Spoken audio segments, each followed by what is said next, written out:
Hi everybody and welcome to SA Rugby Magazine and Betway's take on the Lions. You boys have both, I've seen an excitement in the office that I haven't seen for the last couple of weeks. Quite obvious that the team that South Africa has put out is not an A team, maybe an A plus team. What's your take on the games that are going on and the team? I mean, Gatland announced his team and then Rassie announced his team, and I think it's a bit of a surprise for a lot of us. Certainly surprised me that the team that he's put out. Kev, this is the tonic that this tour needed, wasn't it? You know, a very, very strong SA A team. It needed to get back on track. I think most people's patience were running thin last week, and even my own kind of appreciation of this tour was waning. This is like, you know, we understand the issues and the challenges that both teams have faced, but the competition thus far hasn't been that that strong, and I think it probably poses another question for future tours as to all the preamble to the Test rugby has to be of the highest order. But that was all changed yesterday when Rassie announced his very, very strong SAA team, and now it's like, whoo, let's get it on. Yeah, it's definitely it's the selection that the tour needed to salvage it, because as much fun as it was watching the Lions and the Sharks reserve put up a 100-pointer in Pretoria, Wasn't much fun, to be honest. It was farcical. Yeah. To play the Sharks and then to play the Sharks reserves on the Saturday in a hit-out. Where was the tour going to? And if it had come up against an SAA side that couldn't be fielded, or a Stormers side on a Wednesday that took another 60-pointer, with the patience of being there by the time we got to next week. This to me is the first test. There's 9 World Cup Springbok starters in that 15. I reckon 11 of the 15 will start the first test if there's no injuries. And when I look at that Lion side that he's picked, you're probably looking at 8 to 9 players who should be in the starting 15. But it's, as we said all along, now we'll have a measurement on after Wednesday evening. We'll know the Boks at a certain level, the Lions at a certain level, and it's game on. We've got 10 days to get ready for that first test. So there's no real pressure on the result, but it is the game that's going to ignite this tour and basically give us a 4-test series. What do you make of this clearly games going on? You've got Alwyn Jones supposedly coming back. You've got Rassie asking for another game. He's going to beg. I think the headline was he's going to beg for a second game, which he can beg all he wants. I doubt if that ever was going to happen. It was never going to happen. And the Stormers are having their media conference. Their schedule came out for the next 2 days. But the gamesmanship, when he said we need that second game, I'm sure the Lions want that second game. I'm sure Warren will never say no. I'm sure they're not scared. He used the word scared. and Gatland immediately said no. The schedule stays the same. So knowing the South African mentality and the psyche, Rassie will use that as a little nugget. Did Gatland fall for something there? I don't know if he kind of just, in that moment, would have thought where Rassie was coming from. No. But he will go back to the team and he will use it as a motivation tool to say, we offered to play them 5 times. They didn't want to play us the second time. Yeah. So if they don't want to play us this Saturday, why would they want to play us next Saturday? Yeah, they're scared. Yeah, he's scared. Yeah. And he used the word scared. Yeah. Yeah. And you've got to understand the South African psyche when it comes to having their manhood questioned, when it comes to like playing for more than, it's more than a rugby game. If you're playing for 100 years of history, you're playing for the Boer War again, you go back to all those kind of things. I just thought the fact that he just put that little... Yeah, it was perfect. Yeah, and he just snapped at it quite quickly. And it may show that he's also been under a lot of pressure, that he's not shamed, because he's been very cool, Warren Gatland, in addressing the media. But it's been a shambles behind the scenes. If you look at the teams that they've picked, the teams that they've had to pick, the fact that they've had at once, I think, a 6-1 bench because there was no one else to play. You've got a winner playing with a 10 jersey. You've got a 10 playing without a number on his back. That tells you that this was all last-minute stuff before they ran on the field. So I don't think the cohesion can be there because of the circumstance of the tour, and they'll be feeling the pinch. And when they saw that team announced, I think he must have thought, my God, I wish I'd picked my team second.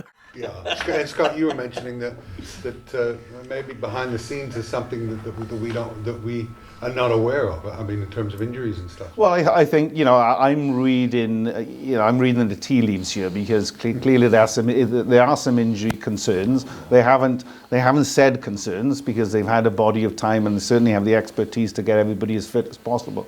But I think the fact is that Dan Biggar is still heavily strapped. Is there a question mark of his knee health? Farrell's kind of abdominal injury I picked up instantly when I saw that. So these things, they're not very easily solvable in the period that we have going into 10 days before the first test. And also when we talk about what makes a great side is the spine of a side. Everybody knows that. So 2, 8, 9, 10, 12, 15.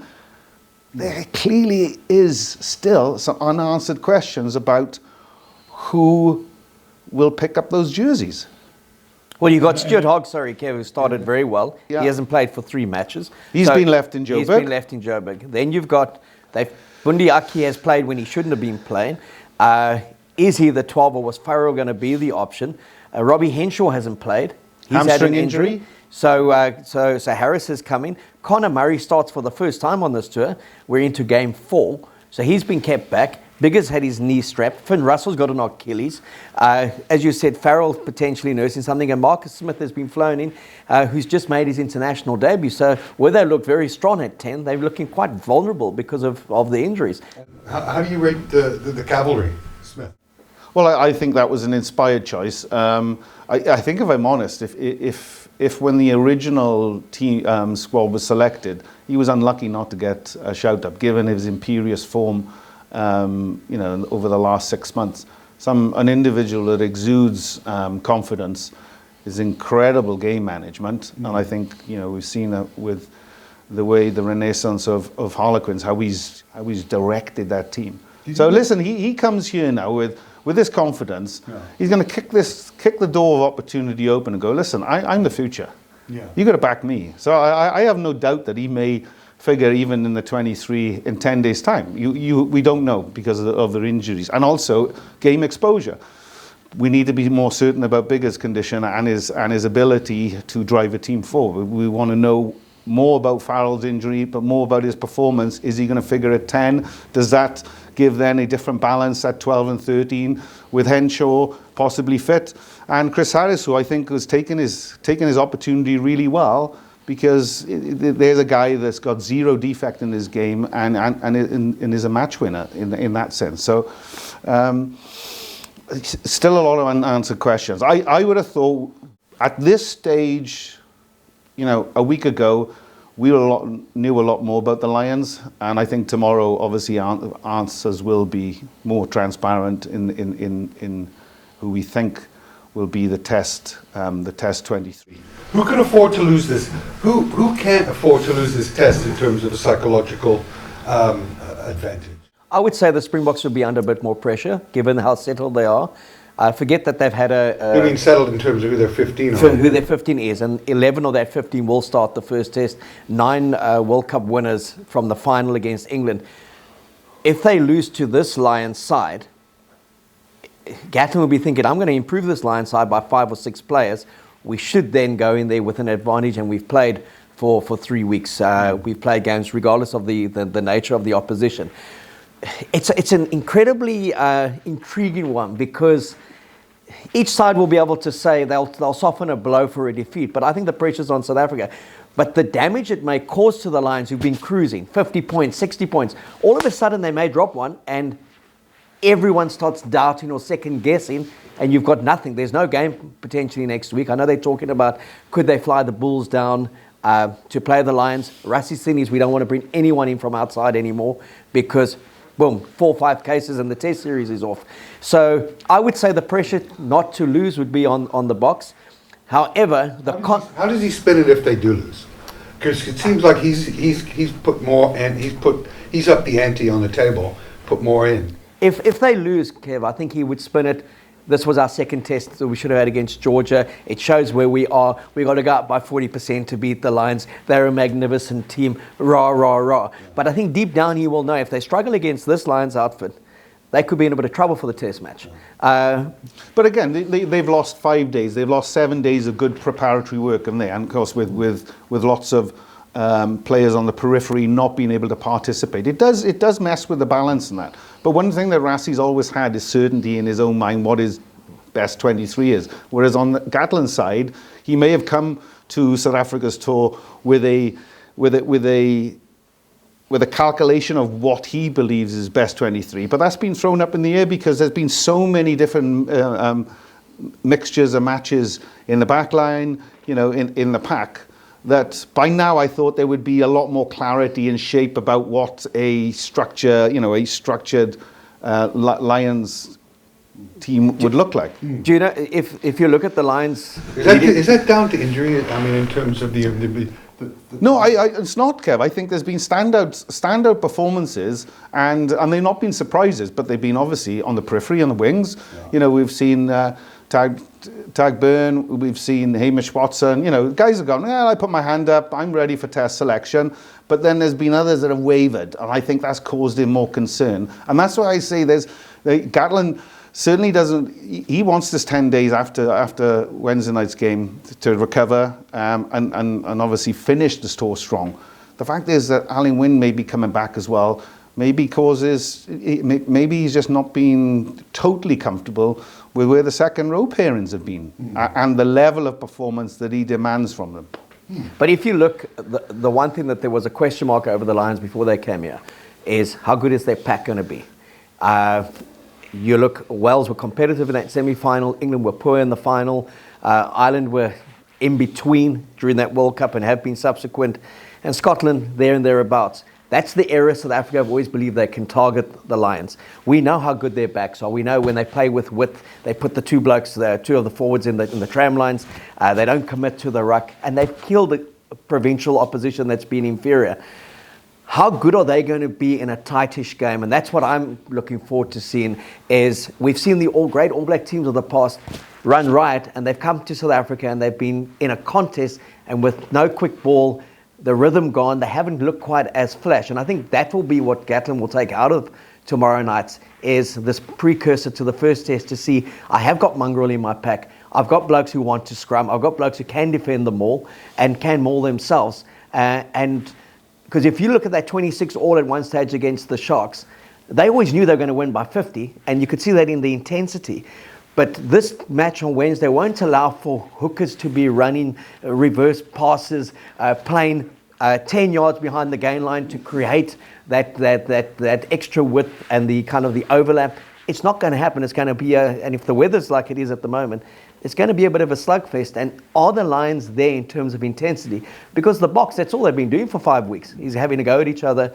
And when that Georgian match, it was also very physical in that first 60 minutes, and ideally of what they want in their preparation. So I think in many respects the Boks are more prepared going into this game for a test match than the Lions would be.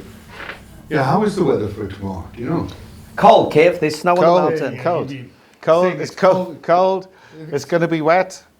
Hey, listen, the essence of any great performance starts obviously up front, but it starts with a tight game, because you can create growth through width once you've not earned that right. But it's very difficult to bring a game back to some tightness when there's been too much width on it early doors. That's what we've seen with the Lions, is that they haven't really had the opposition really to exude the best out of them. Tomorrow, it really clearly starts. If you look at the pack, who do you believe is playing for a test place in that pack, and who do you think is secure out of that pack? Well, I listen, I think Tom Curry is clearly chomping at the bit to demonstrate that he's one of the best sevens in the world. I mean, Hamish Watson has really put his hand up so far as been there, on the ground in his defensive work, and I think is an all-round better ball player. So Tom Curry tomorrow has to be cautious not to overcommit and to demonstrate his own individual brilliance, but has to work in that balance of which is a very balanced back row, Josh Navidi and Talupi Falata. I still think Falata has something to prove. Whilst he may have credit from Gatland and previous tours, just through the exposure in the games, none of the eights have really stood out as an eighth man performance. So I think the pressure's still on him. Hooker? listen, Wyn Jones, Ken Owens, Carl Sinclair, is that a starting test front row? Not in my eyes. I still think Jamie George has the edge as the starter. Cowan Dickey is very dynamic around the park. Ken Owens just hasn't got into his flow yet. So, you know, it is, pressure's on now. Pressure's on to one, perform as an individual, but within that team balance. And the team's overall appreciation on Wednesday has to be more test match orientated, where it's, you know, pressure, probe, territory, and find space, you know, when it's allowed. I also think significant with the Springbok selection, or SAA, is that they've gone with Steyn at 10 and not Jantjies as 10. So Jantjies is on the bench, but it's shown that if Pollard isn't there, they're going to go with the experience of a 37-year-old who's done it. And it may have been a good decade ago that he did it against the Lions, but he had a celebrated career after that, that they are entrusting the big game, big match temperament in a player as opposed to the unpredictability of a Jantjies or the youthfulness of a Willemse in kind of that kind of mix. So Look, I don't think it's going to be a high-scoring game tomorrow. So also, you know, taking your chances and getting those three. Kev, I think I don't think it's going to be a boring game. No way. It's just going to be that. You know, we've got that pressure and intensity that's going to be created by both teams. Not because neither side want to make errors. They're going to go out and want to play. But the fact is, even if it's a beautiful day in the Cape tomorrow, by the evening time, it's going to be dewy on the ground. There's a lot of wind that gets in that stadium. And suddenly the dynamics of the game is slightly different, because you have someone like Morné Steyn who has the ability to pin the corners and put the Lions under pressure.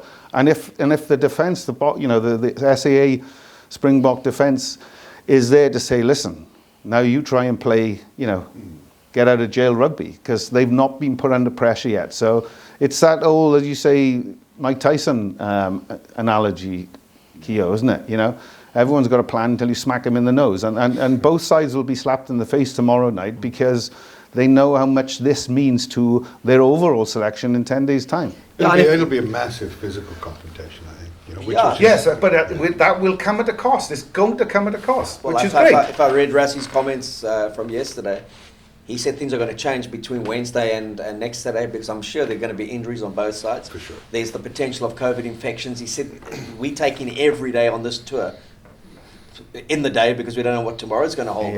But let's get it on, kind of thing. And I also feel that with a lot of the players not having played at the Cape Town Stadium before, especially the overseas-based South Africans, I think he needed to get a game out of the way there, because by the time the first test came, the Lions would have had two games, potentially even a third one there. So I love the fact that there has been gamesmanship. I love the fact that Rassie has stepped into the role of being hands-on head coach. I know he's... What impact do you think that has? Because Niebauer is in Joburg now. You've Yeah. got Rassie that's taken the team up to Cape Town. And Rassie, for all intents and purposes, coaching that team. Well, look, he's been there and he's been hands-on, and they have that kind of relationship. I think if we're going to see the Jacques Nienhaber era, it will be after the Lions series, where Rassie will take a far greater back seat when they go into the Rugby Championship. I don't even know if he will travel when they go overseas to play, to go into that bubble there. But this is still very much the World Cup grouping, coaches, players, and this is their last hurrah. I think that team, this will be their peak. And I think they've always seen it like that. Win the World Cup, peak against the Lions, and then the rebuild starts going into, for the next 2 years, into the 2023 World Cup. And I know from when they won the World Cup, within a day, they were talking about the countdown to the Lions series. Yeah. So there's enormous respect.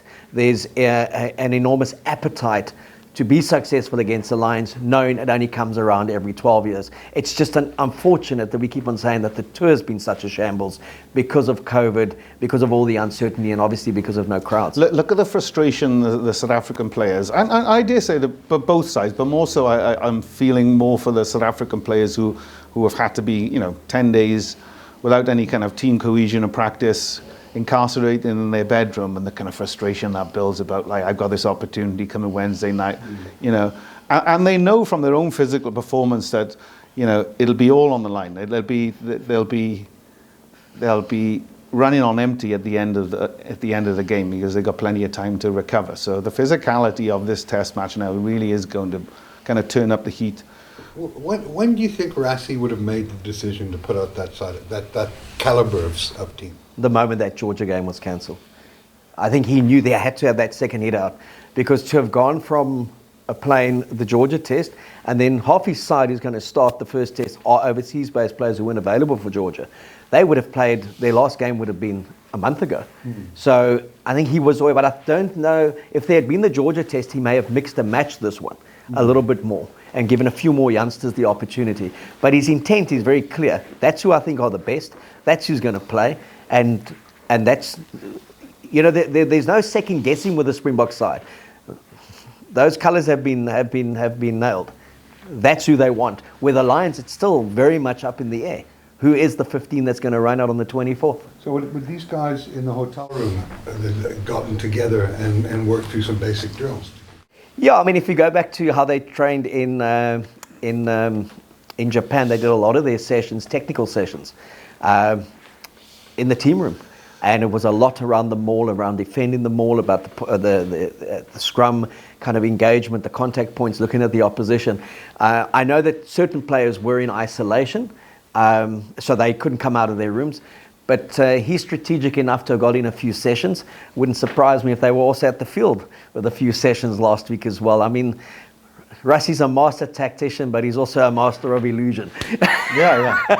David Copperfield. And he's also, where he has an ego, his ego doesn't play out in the media. So he doesn't need to be talking to the media all the time. He doesn't need to have his face in the media. He doesn't need to be telling the world how good he is. I like that. He likes to operate under the radar. Yeah. Because if you think, it's only from yesterday onwards that people have started talking about... Or at the top of a stadium. Yeah, with the disco lights and that kind of stuff. God knows where you may be on top of Table Mountain on Wednesday night. But everyone's starting to say, we've heard nothing from the Springboks. We've heard nothing from their management. He loves it that way. All the focus was on the Lions. Yeah. And the Lions beating up everyone. The Lions winning by 70 points, looking like gods. It reminds me so much of when the All Blacks came here after the 2005 Lions series. And they played the Springboks in the first test in Newlands. And everyone was raving. Dan Carter, 31 points. 3-0 against the Lions. Unbelievable team. What? And then they got tackled. And they got tackled for 80 minutes, and it was 22-16. They made 18 line breaks that day against the Springboks, and on the scramble defense, they were hauled in. It could have been a 60-pointer, but they lost 22-16. That's the intensity and the mongrel that a Springbok team can bring to a home test. Yeah. And I know deep down Warren Gatland wants that, and he knows the pressure that it doesn't count in the series. But for all intents and purposes, this is the first unofficial test of a 4-test series. Yeah, for people betting on this game, they should be well aware that this isn't an SAA team. It's a Springbok team. Yeah, when I saw those things, powerful SAA lineup, just very good Springbok lineup. Yeah, exactly. Which, you know, during the 3 or 4 games that they played the Lions, their odds have shrunk. I think they're about 1.77 or 77% return on your money to about 1.64 now to win. So the bookies have been quite impressed with the runouts against the provincial sides. But and on this one, I think they're about 1.64 favourites. Other Lions, do they deserve the favoritism? Should they keep shrinking in as heavy favourites? No? I don't think so, and I've said this from the outset. The potential of the Lions is there to be a wonderful test side for the series, but the proven pedigree of the Boks is there. I could understand that there was a mass clean-up post the last World Cup, that it was a very unsettled team, a new coach. It's like, what is the Springbok team going to offer? We don't know. We know exactly what they're going to offer, exactly what they did at the World Cup. It's the formula, that's all they know, and that's how they're going to play. The only thing they would have counted against him, they haven't played for 20 months, and they played Georgia. They looked as terrible as we thought they'd do for the first 40 minutes. They got through the next 40. They'll say they didn't concede a point. That 9-3 penalties was more significant to the 6 tries that they scored. But 20 of the players in that group and 14 of the 23 that will play on Wednesday night have been playing primarily in Europe and been playing very well. So everyone's saying, well, they keep up with the intensity of the Lions players. They're playing in the same leagues as the Lions players, and they've been the superstars in their teams. So as Erasmus said, there's no excuses. They will be well prepared enough, and if they don't win, it's because they're not good enough. And if they don't win over 4 matches, it's because they're definitely not good enough. But I believe they are good enough. Well, at 2.34, you can get, that's not a bad return on I think it's great odds. I mean, the world champions at home, with a settled team and the same coaching combination, if you can't favour them in that first test, when can you favour them? the second or third. Scotty? What do you make of the Lions shrinking in terms, or growing in terms of favouritism in the eyes of the bookie? I don't think it's not an unsettled group.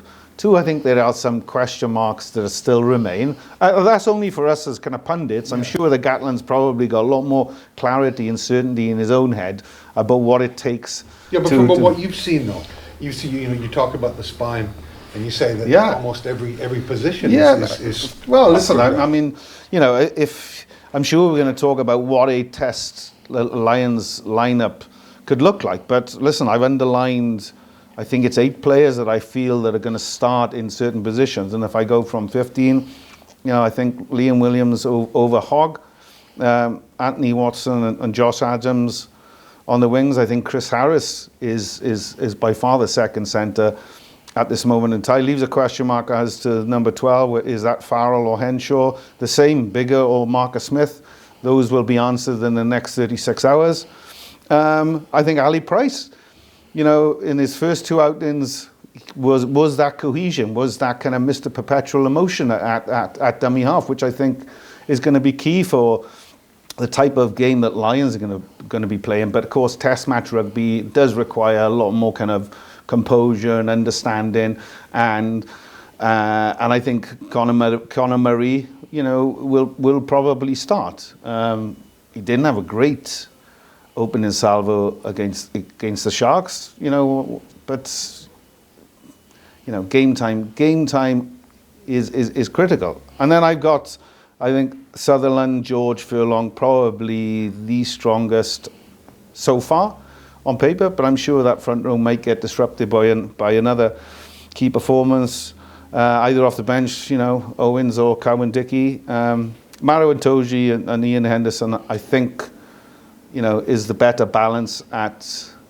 lock. We don't know what, if Alan Wynne comes back, what that will do to the dynamics of the anxiety, but who knows?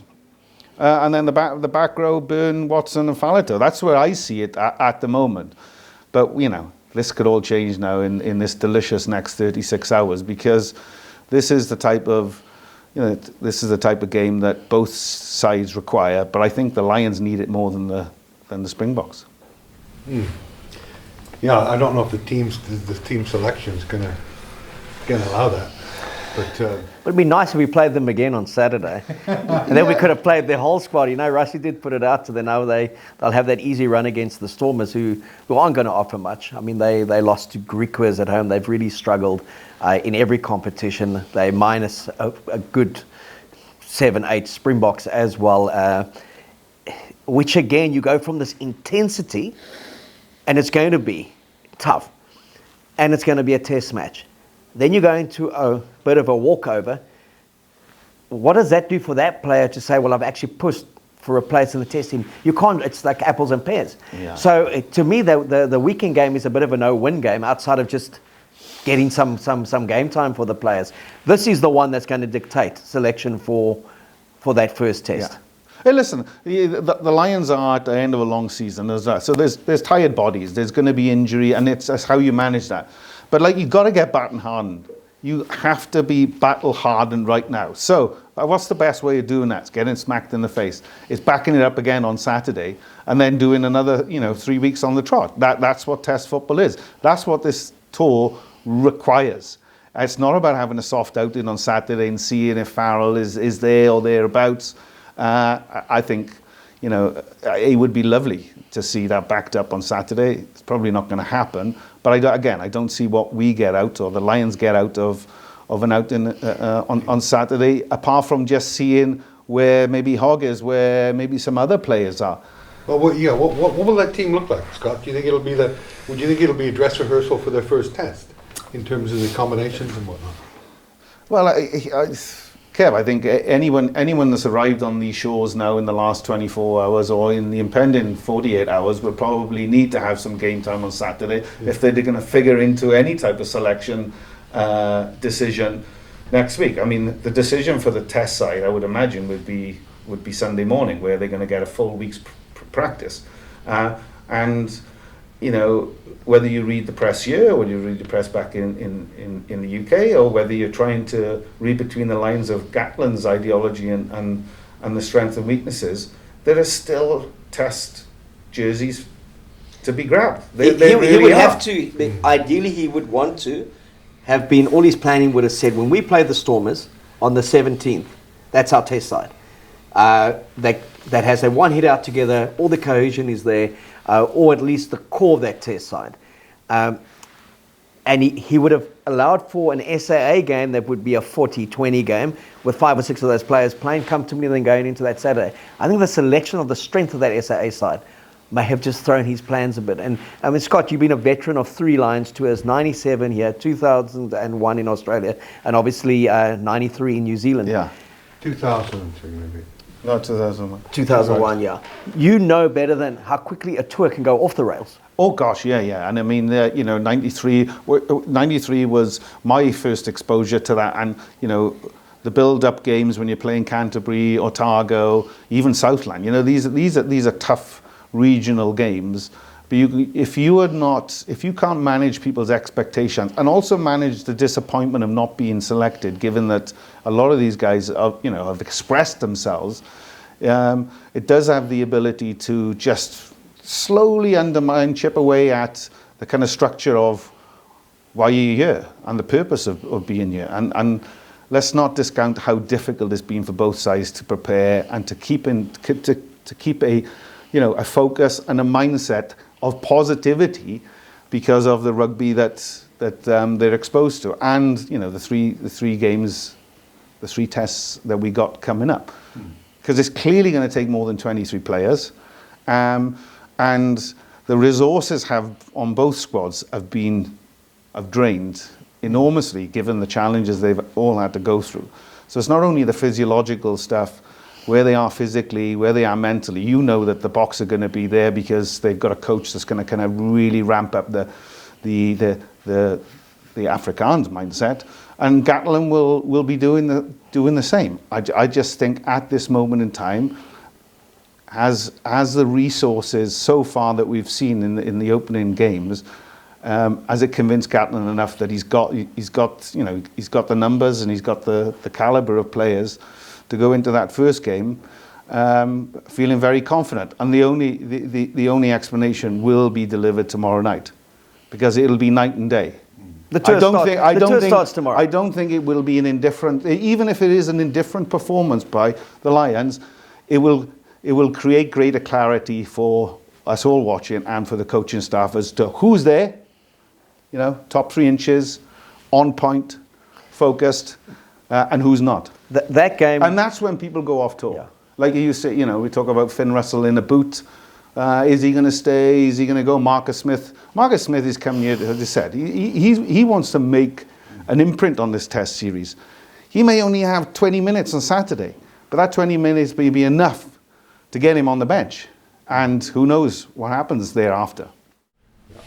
I guess one of the things is there's probably a dead certainty, unfortunately, that there's going to be some injuries in this game on Wednesday. You know, such as the nature and the physicality, I think. Well, it gets ratcheted up exponentially, Kev. You know, and this is, again, no disrespect of what we've seen so far, but it's been, you know, it's not been what the Lions would have wanted as ideal preparation for the 3 test hit out against, you know, number 1 in the world. It's not been. That said, tomorrow night is you know, game night. It's game night. It's what rugby wants and needs, and I think Gatland is you know, I think he's quietly confident that this is what's going to set this tour like tomorrow night's. I think he gets it. Both coaches do get one thing here: they get to have a crack at each other and not drop a test in terms of the series, because this is how we'd be talking a week from now in the build-up to Yeah. the first test, because it's primarily two different. Especially with the box, it's very much their test team. So it's like having a dry run that's come very unexpectedly for both. Yeah. Which is just fabulous for us. But the message here, the message for both sides is like, don't leave anything on the pot. That is, don't have one eye on 10 days' time. It's tonight. Because this is when you really do put a marker down about who you are as a lock pairing, who you are as a backline, who you are as a team for everyone concerned. And given that we've just finished a remarkable weekend of sport in Northern Hemisphere, Wimbledon, Euro finals, it's incumbent on both these sides now to bring the level back up for us all. Well, there's not much going on in sports. We chatted about this on the drive-in. Yeah. There's like, you've got no hockey, you've got no baseball, you've got one basketball left.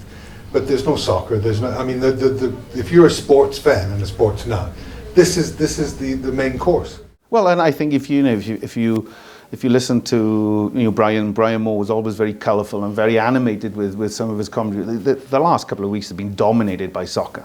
Been dominated with soccer. The rugby headlines have been de minimis in the context, and probably rightly so, because there's nothing to talk about apart from the COVID issues that both teams have had to endure.